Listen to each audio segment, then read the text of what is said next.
मालती ने दरवाजे पर एक जोर का धक्का दिया और एक ही झटके में दरवाजे के दोनों कपाट खुल गए। सामने एक कोने में जगदीश और गायत्री दुबक कर बैठे हुए थे। इस तरह झटके से दरवाजा खुलने और सामने किसी को ना पाकर दोनों बहुत ज्यादा डर गए थे। दोनों ने डरते हुए रेशमी की तरफ देखा जो उनके बगल में ही खड़ी हुई थी। जैसे ही मालती की नजर रेशमी पर पड़ी वो चौंक गई, क्योंकि जिस दिन उसने गाड़ी में यामिनी पर हमला किया था उस दिन यामिनी को भी रेशमी ने ही बचाया था। लेकिन जब मालती ने रेशमी पर हमला किया तो उस पर उन शक्तियों का कोई असर नहीं हुआ था। लेकिन आज मालती का शिकार रेशमी नहीं बल्कि गायत्री थी। उसने गुस्से में रेशमी से कहा, तुमसे तो मैं बाद में निपटूंगी, पहले इस गायत्री का खात्मा कर दूं।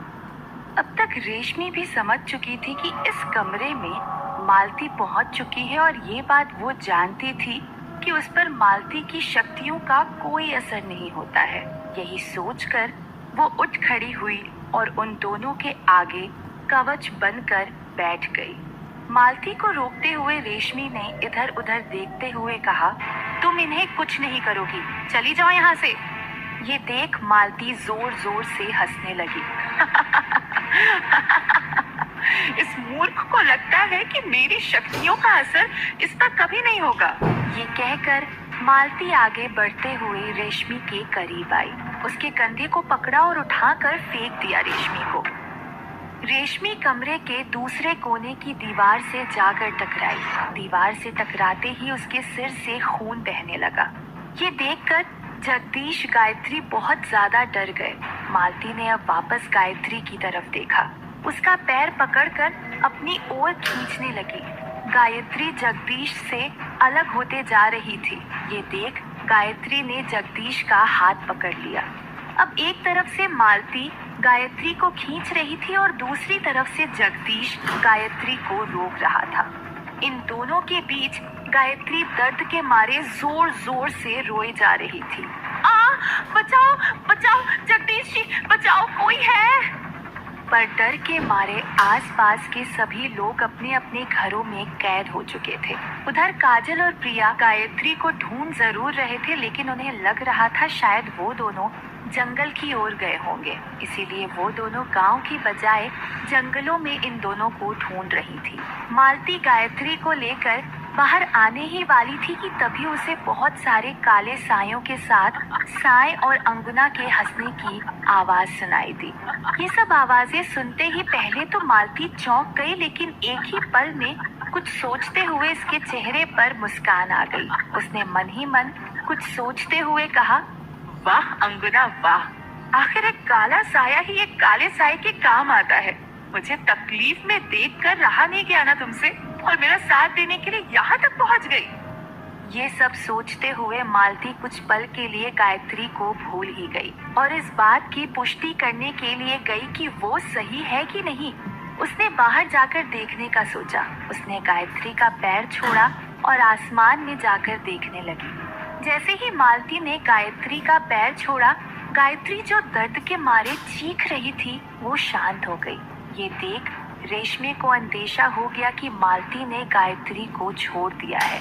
उसने मन ही मन कहा, यही सबसे सही मौका है यहाँ से भागने का। मालती बाहर आकर आसमान की तरफ देख रही थी कि तभी रेशमी, जगदीश और गायत्री के बीच इशारों इशारों में बात हुई।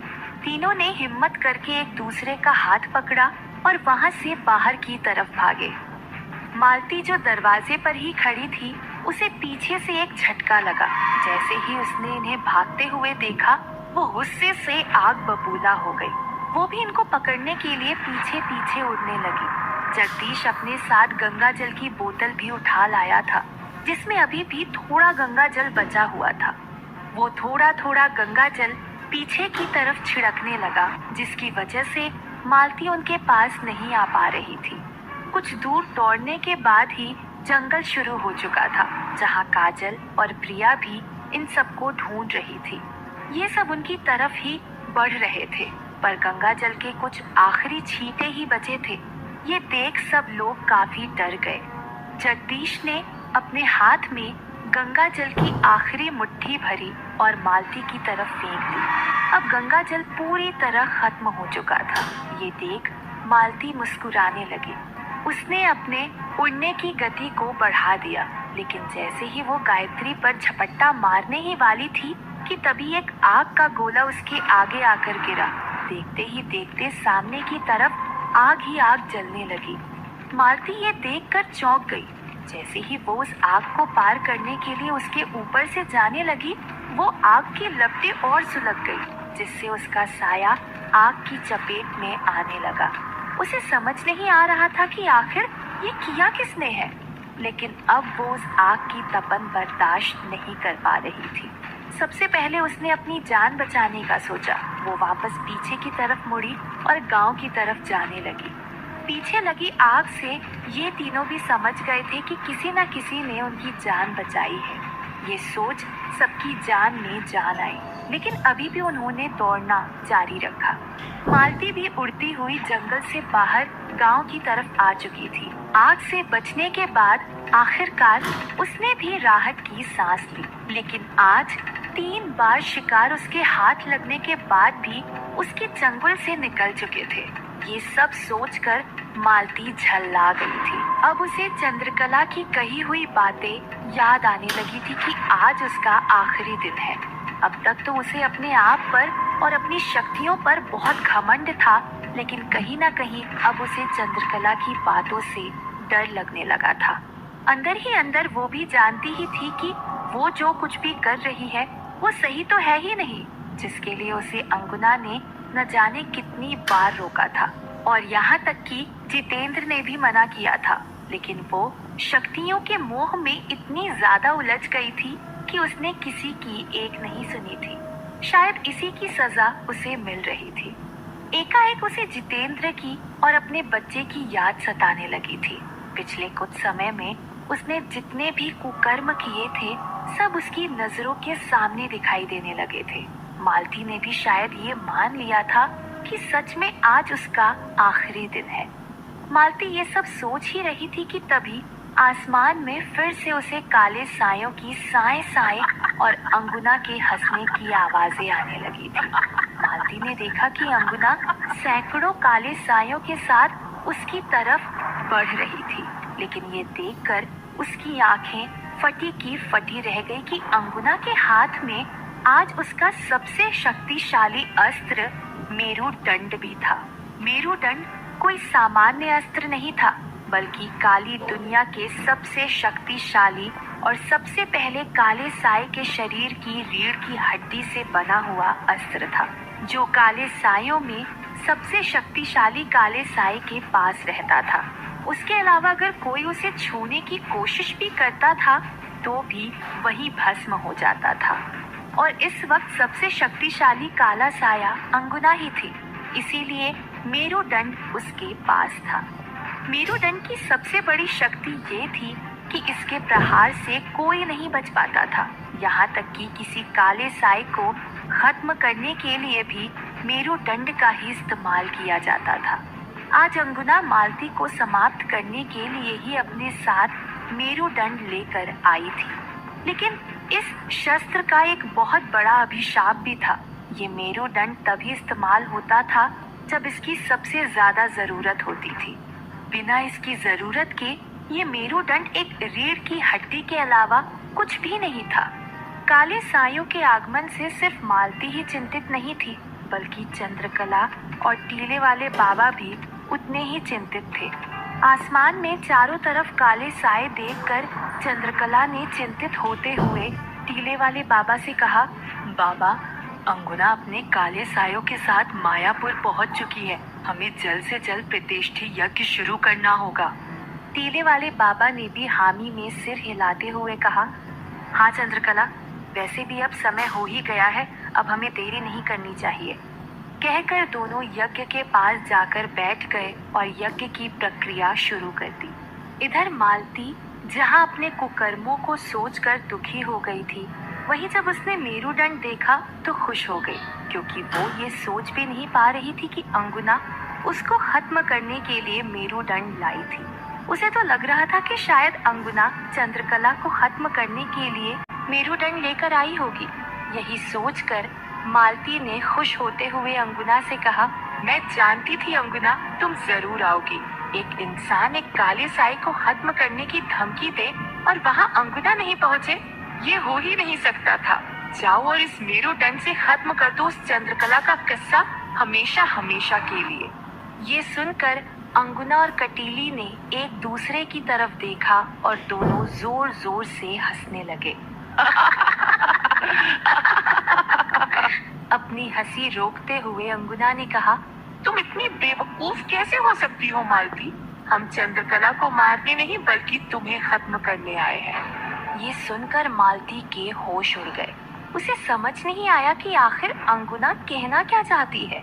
अंगुना ने अपनी बात को जारी रखते हुए कहा, सही कहा था चंद्रकला ने, तुम्हारे पापों का घड़ा भर चुका है। आज तुम्हारा आखिरी दिन है, लेकिन तुम्हें चंद्रकला नहीं मैं खत्म करूंगी। मालती को कुछ समझ नहीं आ रहा था कि आखिर ये उसके साथ हो क्या रहा है। हर कोई उसे खत्म करने की धमकी क्यों दे रहा है।